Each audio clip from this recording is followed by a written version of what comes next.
तो एक नई चीज जो आज हम सीखेंगे वो है कि जैसे अगर मेरे को पता लगाना है कि भाई कोई किसी का फैक्टर है कि नहीं है, तो मुझे क्या करना चाहिए, उसको डिवाइड करके देखना चाहिए। फॉर एग्जाम्पल जैसे मैं ये जानना चाहता हूँ कि x minus one is factor of is x minus 1 is factor of x की पावर 4 प्लस x की power 3 minus 2x square plus x plus 1। ये इसका फैक्टर है कि नहीं है, मुझे अगर ये पता लगाना है तो मुझे इससे इसको डिवाइड करके देखना चाहिए। सही बात है ना? यस। और डिवाइड करके अगर रिमाइंडर 0 आता है तो इसका मतलब क्या हो जाएगा कि इसको कम्प्लीटली ये डिवाइड इसका कर गया, फैक्टर। और कम्प्लीटली डिवाइड कर गया मतलब ये इसका फैक्टर है। सही है ना? ठीक है, तो एक बार यस। डिवाइड करके देखते हैं, चेक करते हैं। x की पावर 4 प्लस x की power 3 minus 2x square plus x plus 1। Plus इस x को मैं क्या बनाऊंगा?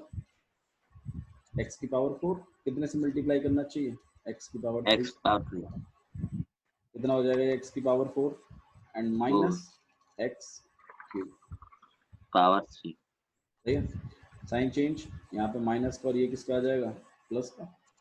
ये इससे कैंसिल हो गया, प्लस प्लस प्लस कितना आ जाएगा आपके पास? 2x cube minus 2x square plus x 2 plus 1। सही है। नेक्स्ट, अब मैं इस x को क्या बनाऊंगा? 2x क्यूब बनाऊंगा। सही बात है। कितने से मल्टीप्लाई करना चाहिए? 2x स्क्वायर में। यहाँ पे कितना हो जाएगा आपके पास? 2x cube and minus 2x square. Right, साइनों को चेंज कर देते हैं। यहाँ पे माइनस, यहाँ पे कितना आएगा? प्लस। ये पूरा का पूरा इससे कैंसिल हो गया और ये पूरा का पूरा इससे कैंसिल हो गया। सही है ना? Yes sir. अच्छा, x प्लस वन एक्स बच प्लस गया। 1 x को x ही लाना है तो कितने से मल्टीप्लाई करना चाहिए? 1 से। एक्स आपके पास x माइनस 1 आ जाएगा। साइन चेंज करोगे आप, यहाँ माइनस और यहाँ पे क्या हो जाएगा? प्लस। x से x कट गया, रिमाइंडर कितना आ गया? 2। 2 की डिग्री होती है 0 और x की डिग्री है 1, तो हमें रुक जाना है और यही हमारा क्या है फिर? रिमाइंडर। आंसर। ये नहीं है सर इसका फैक्टर। तो मतलब ये इसका फैक्टर नहीं है, तो हम लिखेंगे no x minus 1 is not a factor of this polynomial. सही है ना? अच्छा, g ऑफ x की वैल्यू कितनी है? x minus 1। p of x yes की सर। वैल्यू कितनी है? x की x power power 4 4 plus plus x x power की 3 power 3 minus 2x minus two square x square plus x plus plus x 1। Plus 1। q of x की value कितनी है? x की power 3 x power plus 3 में 2x square 2 plus x में 1। Power 3 r of x की value कितनी है? 2। इसमें किसी को डाउट है तो बताओ मेरे को। ये बात समझ में आ रही है आप लोग को? ठीक है गाइस, क्लियर है? अच्छा, मैं यस सर। आपको एक थ्योरम बताता हूँ। अब ये तो चलो हुई, ये तो सिंपल सिंपल बात हो गई कि भाई आपने डिवाइड करके देख लिया, रिमाइंडर मिला तो ठीक है, नहीं मिला तो ठीक है। अब मैं आपको एक तरीका बताऊंगा, उस थ्योरम का नाम है रिमाइंडर थ्योरम, जिससे आपको डिवाइड करने की जरूरत ही नहीं पड़ेगी। आप डायरेक्टली मुझे ये बता दोगे कि रिमाइंडर क्या आएगा। है ना कमाल की बात? सही बात है ना? मतलब डिवाइड करने की जरूरत ही नहीं पड़ेगी आपको, आप डायरेक्टली रिमाइंडर निकाल लोगे। मतलब आप उसमें क्वोशिएंट नहीं बता सकते, क्वोशिएंट क्या आएगा। आप उसमें कुछ और चीजें नहीं बता सकते, मतलब उसमें कुछ भी नहीं बता सकते, लेकिन आपको डायरेक्ट रिमाइंडर की वैल्यू मिल जाएगी कि हाँ रिमाइंडर इतना है। तो उस थ्योरम का नाम है कैसे सर? Remainder theorem. आइए उसी चीज की बात करते हैं, रिमाइंडर थ्योरम। ठीक है। अच्छा, मुझे एक बात बताओ, चलो हम इस थ्योरम को पढ़ेंगे, लेकिन इस थ्योरम का हम ये भी तो समझ लें कि हम क्यों पढ़ रहे हैं थ्योरम। अच्छा, ये प्रोसेस थोड़ा लंबा नहीं है? डिवाइड करना फिर पता लगाना कि फैक्टर है कि नहीं है, थोड़ा सा, और इसमें तो थोड़ी बहुत भी गलती होगी प्लस माइनस की तो गड़बड़ है। हाँ है ना? रिमाइंडर थ्योरम से हम डायरेक्ट रिमाइंडर निकाल लेंगे, ये बात तो कंफर्म है। मैं भी बता दूंगा आपको कैसे निकालेंगे, लेकिन निकाल लेंगे मान लो। अगर रिमाइंडर में डायरेक्ट निकाल सकता हूँ तो अगर रिमाइंडर 0 आएगा डायरेक्ट निकालने पर तो मैं पहले ही कह दूंगा ना इस बात को कि ये इसका फैक्टर है, बिना डिवाइड करेगी। आया ना, सही बात है, ठीक है। आइए चलिए इस रिमाइंडर थ्योरम को समझते हैं हम लोग, ठीक है। रिमाइंडर थ्योरम है आपकी, late p of x be any polynomial of degree greater than or equal to 1। p of x आपके पास एक पोलिनोमियल है जिसकी डिग्री इक्वल टू और ग्रेटर देन 1 रहेगी, मतलब p of x आपके पास एक पोलिनोमियल रहेगा, ठीक है। हम लोग ले लेते हैं इसको, मतलब सही है ना, ये एक पोलिनोमियल है और ये इसकी डिग्री ग्रेटर देन 2 है, मेरे ख्याल से सही हमने लिया, लेट हमने सही किया, सही है हर्ष। p of x be any polynomial, p of x कोई पोलिनोमियल है जिसकी डिग्री ग्रेटर देन और इक्वल टू 1 है, तो भाई इसकी डिग्री 2 है तो ग्रेटर देन और इक्वल टू 1 मतलब ग्रेटर देन 1 है ना, कोई प्रॉब्लम तो ही नहीं इसमें। समझ में आया यहाँ तक? डिम्पल समझ में आ रहा है? ठीक है, थोड़ा सा स्टेटमेंट्स को ना एक्चुअली समझने की कोशिश करो। और देखो आप देखो 3 तरीके के बच्चे होते हैं, पहले जिनको मतलब समझाओ और वो समझ जाते हैं, ठीक है। दूसरे होते हैं जिनको समझाओ वो कभी नहीं समझते, ठीक है। तीसरे होते हैं जिनको मतलब ट्राई करवाओ और वो फिर अपने आप ही समझ लेते हैं, आपको समझाने की जरूरत ही नहीं पड़ती, थोड़ा सा बस हिंट देने की जरूरत पड़ती है। तो मैं आपको इस कैटेगरी में लाना चाहता हूँ क्योंकि इस कैटेगरी वाले बच्चे ही 100 आउट ऑफ 100 लाते हैं मैथ्स में। ये 2 कैटेगरीज कभी 100 नहीं लाती, सच है ये मैक्स टू मैक्स 80 90 बस।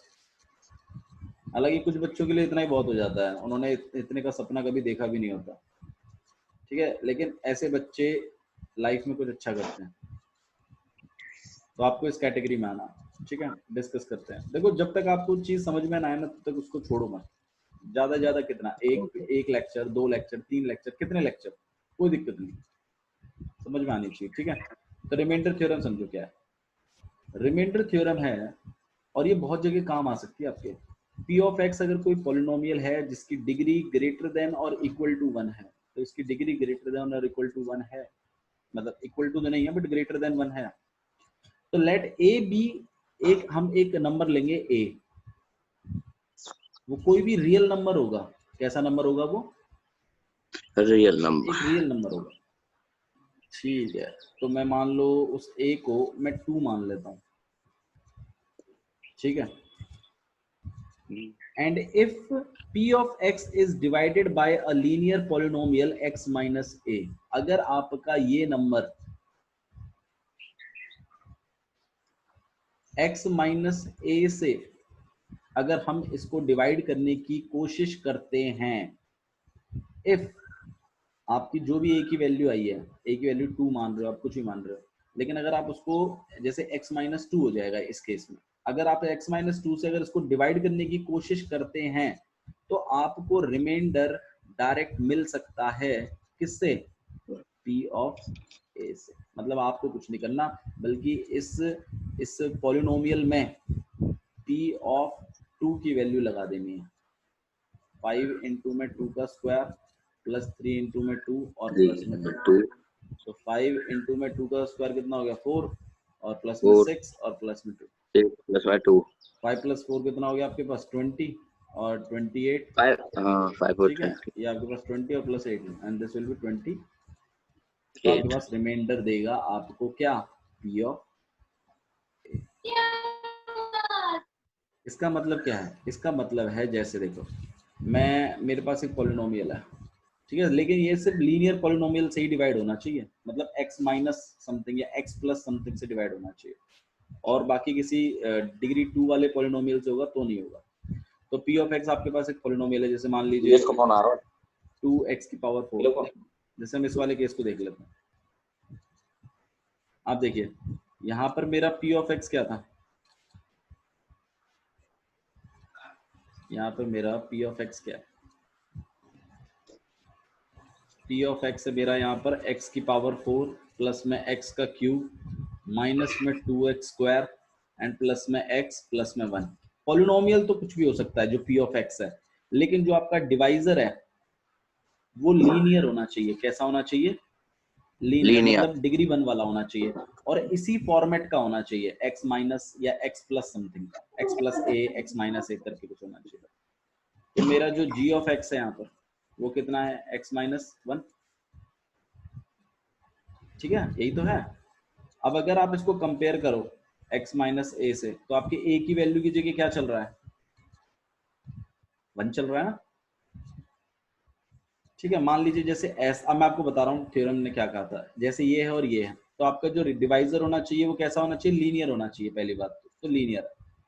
तो सबसे पहला काम आपने क्या करना है रिमाइंडर थ्योरम लगाने के लिए, पहले g ऑफ x में से g ऑफ x को 0 के इक्वल करना है और x की वैल्यू निकालनी है। x की वैल्यू कितनी आ जाएगी, 1। ये हमारा, और इसकी वैल्यू को, जो भी आपकी g ऑफ x की वैल्यू आई है x के टर्म्स में, उसको इस पे, इस पोलिनोमियल की वैल्यू फाइंड आउट कर देनी है इस पॉइंट पर, और जो भी चीज आएगी वही आपका क्या होगा,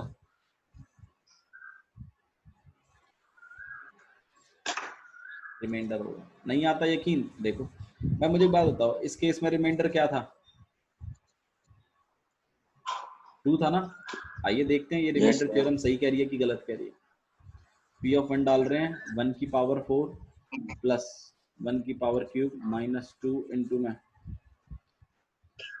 1 का स्क्वायर प्लस 1 और प्लस 1। 1 की पावर 4 1, 1 का क्यूब 1, 1 का square 1, 1 into minus 2 and plus 1 and plus 1, 1 plus 1 2 minus 2 and plus 2, 2 से 2 कट गया, आंसर कितना आ गया, 2। है ना, बिना डिवाइड करे। यस। तो रिमाइंडर थ्योरम ये कहती है कि अगर आप किसी पॉलिनोमियल को जिसकी डिग्री 1 या फिर ग्रेटर देन 1 है, अगर आप उसको x माइनस ए से डिवाइड करते हैं, x माइनस ए से अगर डिवाइड करते हैं, किससे डिवाइड करते हैं हम लोग, x माइनस ए से, तो आपको रिमाइंडर जो है वो p ऑफ a की वैल्यू के बराबर ही आएगा। ये कहती है आपकी रिमाइंडर थ्योरम। ठीक है, सर बस ये रिमाइंडर थ्योरम डिग्री 1 वाले में लगती है। हाँ, डिग्री 1 वाले से ही डिवाइड होना चाहिए, लीनियर से डिवाइड करना है। अगर किसी आप दूसरे पॉलिनोमियल से डिवाइड करोगे, मान लो क्वाड्रेटिक से डिवाइड करने लगे, कल को आपका मन करे नहीं हम तो इससे करेंगे, इससे डिवाइड करेंगे, तो इससे डिवाइड नहीं चलेगा। ये इसमें नहीं करेगी ये काम, सिर्फ इसी में करती है। x माइनस ए का फॉर्मेट जो होता है ना, उससे डिवाइड में ही काम करती है। ओके। ठीक है, इस थ्योरम को हम क्या कहते हैं, रिमाइंडर थ्योरम। क्या कहते हैं हम इसको, रिमाइंडर थ्योरम। Remainder theorem. अच्छा जी, अब यहाँ पर कुछ बातें आपको समझनी है, थोड़ा सा मैं आपको क्लियर करता हूँ इस चीज को। देखो हमने यहाँ पर क्या किया, हमने x माइनस 1, हमारा g ऑफ x कितना था, x माइनस 1, आया ना। g ऑफ x अगर हमारा x माइनस 1 था, तो भाई मेरा रिमाइंडर आ गया मान लो 2। अगर यहाँ पर 0 भी आ जाता, मान लो यहाँ पे 0 ही आ गया, कुछ कर कर आगे 0 आ गया, तो इससे मैं इस बात को कह सकता था कि मेरा x माइनस 1 जो है वो मेरा p ऑफ x का क्या है, फैक्टर है कि नहीं है। यस। कह सकते थे ना हम इस बात को। तो आपने इस बात को जरूर ध्यान रखना है कि डिवाइजर की वैल्यू को इक्वल टू 0 रखना है और उसमें से x की वैल्यू निकालनी है। ओके। और जो भी आपकी x की वैल्यू ये आएगी, और अगर उसके लिए पॉलिनोमियल रिमाइंडर 0 के इक्वल आ गया, तो ये x माइनस 1 इज 0 कंसिडर किया जाएगा। क्या कंसिडर किया जाएगा, 0। इसके लिए p ऑफ x का, p ऑफ x का हम इसको 0 मानेंगे। तो जो यहाँ पर एक ही बात आपको ध्यान रखनी है कि फैक्टर से ही 0 बनते हैं।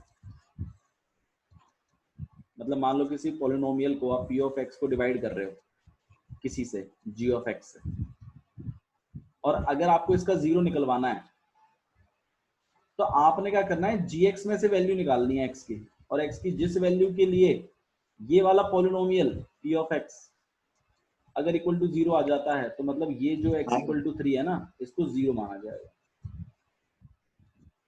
ये तो होगा 0, और इस 3 को अगर मैं इधर ले आऊं तो x माइनस 3 और इक्वल टू 0, और ये x माइनस 3 जो होगा ये मेरा होगा फैक्टर। इस बात को और समझ लो बस आप लोग, ये लास्ट टॉपिक है इसमें, एक 0 और एक फैक्टर। 0 जब बनाते हैं तो x इक्वल टू समथिंग लिखा जाता है, और जब फैक्टर बनाते हैं तो वही वैल्यू इधर आ जाती है और राइट साइड में 0 हो जाता है, और ये जो लेफ्ट साइड वैल्यू है ये पूरी पूरी क्या मान ली जाती है, फैक्टर मान ली जाती है। हालांकि मैं एक दो क्वेश्चन आपको करके दिखाऊंगा, ठीक है, और उसमें हम लोग फैक्टर और जीरोस के बारे में बात करेंगे बार बार, तो आपको शायद समझ मतलब वो दिमाग में बैठ जाए कि हाँ कैसे करना, कैसे होगा, होती क्या चीज है। ठीक है, तो आइए चलिए क्वेश्चन देख लेते हैं। एक्सरसाइज 2.3, ठीक है, क्वेश्चन देखिए क्या लिखा हुआ है। फाइंड द रिमाइंडर, क्या निकालना है हमें, रिमाइंडर निकालना है। तो इसके दो तरीके हैं, या तो आप डिवाइड करिए और या तो आप क्या लगाइए, रिमाइंडर थ्योरम लगाइए।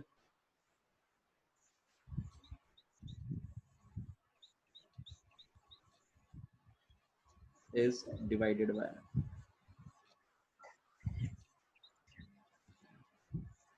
x प्लस में 1। क्वेश्चन समझ में आ रहा है क्या चीज है। Reminder Yes. फाइंड आउट करिए इसका, अगर ये चीज x प्लस 1 से डिवाइड करी जाती है तो हमें तो रिमाइंडर निकालना है ना, तो कुछ जरूरी Yes. एक तरीका तो ये है कि आप इसको डिवाइड कर दें और आपको रिमाइंडर मिल जाएगा। एक तरीका है रिमाइंडर थ्योरम लगाओ इसमें। रिमाइंडर थ्योरम लगाने के लिए हमारा p ऑफ x क्या होगा, x क्यूब प्लस में 3x स्क्वायर प्लस में 3x और प्लस में 1 होगा कि नहीं होगा। Yes. अच्छा, हमारा g ऑफ x क्या होगा, x प्लस प्लस में 1। अच्छा जी, रिमाइंडर थ्योरम लगाने के लिए gx को किस चीज के इक्वल मानना x पड़ता था, प्लस 0 के, 0 के। उसमें से तो x की वैल्यू मिलेगी आपको फिर, यस सर, तो x x की प्लस वैल्यू 1 कितनी इक्वल्स आ गई, टू -1। अच्छा जी, माइनस 1। अगर इस वैल्यू के लिए, अगर इस वैल्यू के लिए p ऑफ x 0 के इक्वल आ गया तो इसको फिर मैं 0 कंसीडर करूंगा, इसी पॉलिनोमियल का सॉल्यूशन कंसीडर करूंगा मैं। सही बात है ना, x की वो वैल्यूज जिनके लिए p ऑफ पॉलिनोमियल की वैल्यू 0 के इक्वल आ जाती थी, वो x की वैल्यूज क्या मानी जाती थी, 0 मानी जाती थी कि नहीं मानी जाती थी, 0। वही तो मानी जाती थी जीरोस। अच्छा जी, तो बस आपको यहाँ पे ये ध्यान देना है कि जीरो से फैक्टर भी बनाए जा सकते हैं। जीरो से अगर मैं आपको बोलूं नहीं इसका फैक्टर बताओ, तो जीरोस और फैक्टर बनाए जा सकते हैं। कैसे बनाए जा सकते हैं जीरो से फैक्टर, देखो x इक्वल टू -1, ये तो 0 अगर होगा, अगर मान लो 0 होगी तो, लेकिन अगर मान लो मेरे को इसका फैक्टर बताना है, मेरे को पूछ लगे नहीं इसका फैक्टर बताओ, तो फैक्टर क्या हो जाएगा पता है, ये -1 इधर ले जाना है फिर आपने, और ये x plus 1 equal to 0 plus जो है 1 ना, इसमें ये जो x प्लस 1 है आपका, ये क्या बन जाएगा ये ऑटोमेटिकली, फैक्टर हो गया, फैक्टर बन जाएगा। फैक्टर। तो आपको जीरोस, फैक्टर से जीरोस बनाने भी आने चाहिए और जीरोस से फैक्टर बनाने भी आने चाहिए, दोनों चीजें आनी चाहिए। जब जीरो बनाना है तो अपनी वो वैल्यू को राइट साइड में ले जाओ, x को अकेला करो, और जब फैक्टर बनाना है तो अपने RHS को 0 करो, मतलब RHS को इक्वल टू 0 लेके आओ, तो LHS जो होगा वही आपका फैक्टर बन जाएगा। समझ में आया? Yes sir. ठीक है, एक दो बार करेंगे क्लियर हो जाएगा। और देखिए, तो हमने भाई ये चीज तो बना ली हमने, तो मतलब x की वैल्यू तो निकाल ली अब हमने। अब हम क्या करेंगे, अब रिमाइंडर निकालना है आपने, तो रिमाइंडर तो भैया p ऑफ a के बराबर होता था, तो रिमाइंडर निकालना है तो r ऑफ x के लिए या फिर p ऑफ -1 निकाल देता हूँ मैं, बस ये मेरा रिमाइंडर होगा। -1 का क्यूब प्लस 3 इंटू में -1 का स्क्वायर प्लस में 3 इंटू में -1 एंड प्लस 1। -1 का क्यूब जब कभी ऑड पावर होती है, -1। माइनस होता है ना उसमें, -1 में आएगा, यस सर, -1 प्लस 3, यहाँ पे -1 का स्क्वायर 1 बन जाएगा, यहाँ 1। पे क्या आ जाएगा -3 और यहाँ पे 1, यहाँ पे -1 प्लस 3 -3 प्लस 1, इससे ये कट गया, इससे ये कट गया, आंसर कितना आ गया 0। और ये मेरा रिमाइंडर 0। कितना हो गया, नहीं आया समझ में? सर एक बार और करा दो। एक बार और कराएंगे, चिंता मत करो, मैं आपको कम से कम एक दो क्वेश्चन और कराऊंगा इस पर, ठीक है, बस ध्यान दीजिएगा आप लोग। ठीक है, ये क्लियर है, रिमाइंडर कैसे आया? ठीक है, आइए एक और क्वेश्चन देखते हैं इसी पर, वही सेम क्वेश्चन है, फाइंड द रिमाइंडर जब आपका x क्यूब प्लस में 3x स्क्वायर प्लस में 3x प्लस में 1 is divided by x minus 1/2 से। मतलब जब इस पॉलिनोमियल को हम x माइनस 1/2 से डिवाइड करेंगे तो हमारा रिमाइंडर क्या आएगा वो बताना है आपने। तो मुझे खुद बताओ p ऑफ x कितना हो जाएगा आपका? p of x power 3 plus 3x power 2 plus 3x plus 1। सही बात है, यही हो जाएगा। अच्छा जी, g ऑफ x कितना हो जाएगा? x minus 1/2। अच्छा जी, अगर मुझे रिमाइंडर थ्योरम लगानी है तो g ऑफ x को 0 लेट करना पड़ेगा, तो let g of x equal to में 0। तो आपका x माइनस 1/2 इक्वल टू में 0। x की वैल्यू कितनी आ गई? 1/2। ये तो x की वैल्यू होगी। अगर हम इस पॉइंट पर पॉलिनोमियल की वैल्यू फाइंड आउट करें तो वही हमारा इस फैक्टर से डिवाइड करने वाला रिमाइंडर होगा। तो आइए डिवाइड करते हैं। तो हम लोग p की वैल्यू फाइंड आउट करेंगे कितने? 1/2 पर। तो 1/2 का cube plus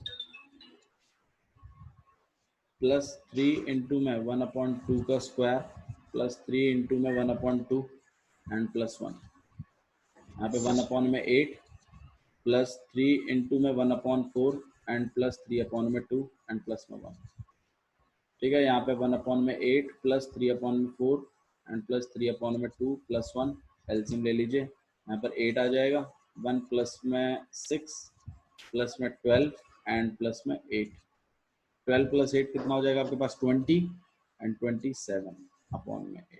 this is the remainder. चीजें समझ में आ रही हैं? ठीक है, तो इसका रिमाइंडर है 27। हाँ ये रिमाइंडर है अगर हम इससे इसको डिवाइड करते हैं तो। यस।